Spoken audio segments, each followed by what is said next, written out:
Saudara, keluarga almarhumah Vina dibuat bingung dengan banyaknya saksi baru yang bermunculan usai kasus ini viral dan dibuka kembali penyelidikannya oleh polisi. Padahal 8 tahun lalu pihak keluarga sangat kesulitan mencari saksi dalam kasus pembunuhan Vina dan Eki.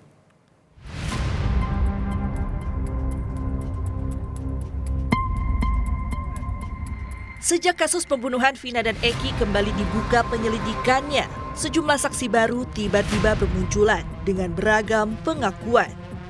Yang terbaru adalah pengakuan seorang mantan narapidana Lapas Kesambi Cirebon, Ahmad Budi Permadi. Ahmad mengaku menerima curhatan 7 terpidana kasus pembunuhan Vina dan Eki saat berada di lapas yang sama. Ketujuh terpidana mengklaim dipaksa mengaku sebagai pembunuh Vina dan Eki. Mereka bahkan menyebut mendapat tindak kekerasan saat diperiksa di Polres Cirebon hingga ke Polda Jawa Barat. Dari gestur maupun dari tubuhnya tuh dia orang-orang polos. Orang-orang yang polos, yang penuh dengan keluguan dan yang tidak pernah tahu apa-apa. Dia pernah curhat, kalau saya bukan pembunuh, Pak. Itu. Loh, kenapa Anda tidak mengaku itu di persidangan? Saya nggak berani. Pengakuan mereka, di mana proses pem-BAP-an tadi penuh dengan kekerasan. Tindakan-tindakan kekerasan seolah-olah mereka disuruh ngaku. Gitu. Disuruh ngaku. Beberapa minggu mungkin di Polresta, kemudian para tersangka ya pasti tersangka dibawa ke Polda. Di Polda pun mendapat perlakuan yang sama. Namun pengakuan soal adanya kekerasan saat pemeriksaan para terpidana kasus pembunuhan Vina dan Eki dibantah Polda Jawa Barat. Terkait penganiayaan, ini rekan-rekan sekalian, pada saat itu memang ramai di Facebook bahwasanya mereka disiksa. Tetapi pada saat pemeriksaan muncul bahwa itu juga dilakukan oleh sesama tahanan.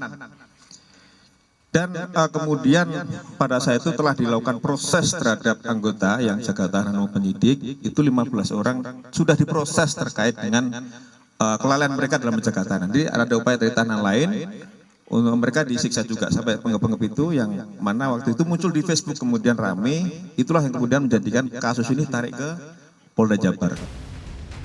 Sebelumnya, kasus pembunuhan Vina dan Eki dikejutkan dengan kemunculan saksi kunci istimewa bernama Liga Akbar yang dipanggil Polda Jawa Barat pada Selasa 4 Juni lalu.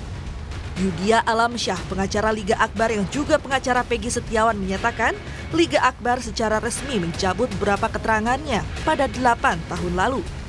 Menurut Akbar, ia diminta menandatangani BAP secara paksa oleh penyidik yang memeriksa saat itu.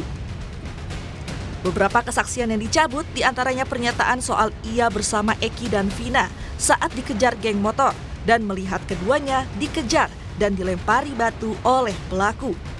Sementara dalam kesaksian di pemeriksaan kemarin, Akbar mengaku hanya bertemu dengan Eki dan Vina di SMA 4 dan tidak melihat Eki dan Vina dikejar geng motor.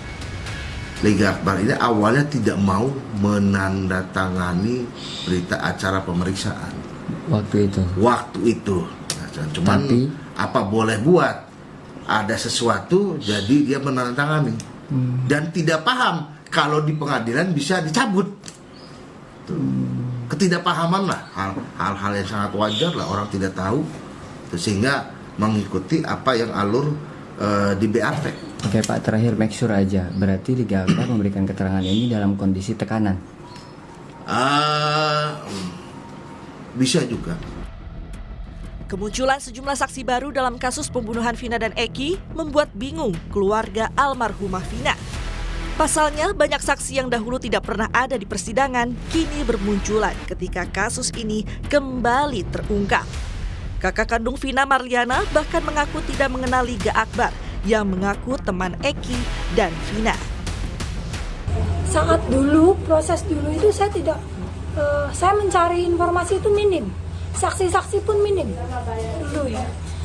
Tapi setelah sekarang viral, saksi banyak bermunculan. Itu yang bikin sedikitnya keluarga bingung, harus percaya sama siapa gitu. Itu sih. Termasuk Liga Akbar? Mungkin, termasuk dia juga mungkin. Liga Akbar pernah dengar nggak namanya dulu? Nggak pernah sih. Jadi memang balik lagi Mas, saya sama teman-temannya adik saya itu yang di luaran sana tidak pernah kenal. Jadi nggak pernah dengar nama ini, nggak pernah ini bukan temannya, nggak pernah tahu. Di sisi lain, Marliana mengaku kesulitan menghubungi keluarga Eki. Padahal di tahun 2016 silam, keluarga Eki masih berkomunikasi sejak awal kasus bergulir hingga proses persidangan. Namun, setelah persidangan selesai, Marliana putus komunikasi dengan keluarga Eki hingga hari ini. Belum ya, belum ada. Apa itu? Maksudnya harusnya seperti apa? Harusnya ada komunikasi kan?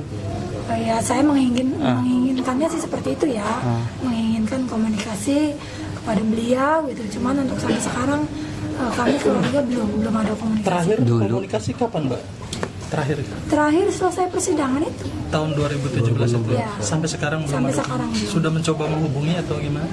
Waktu proses awal sudah ya, cuman kan nggak diangkat gitu. Terus sampai sekarang nggak ini lagi kan, nggak mencoba menghubungi. WhatsApp atau apa juga sama? Nggak ada sama sekali ya Nggak ada. komunikasi.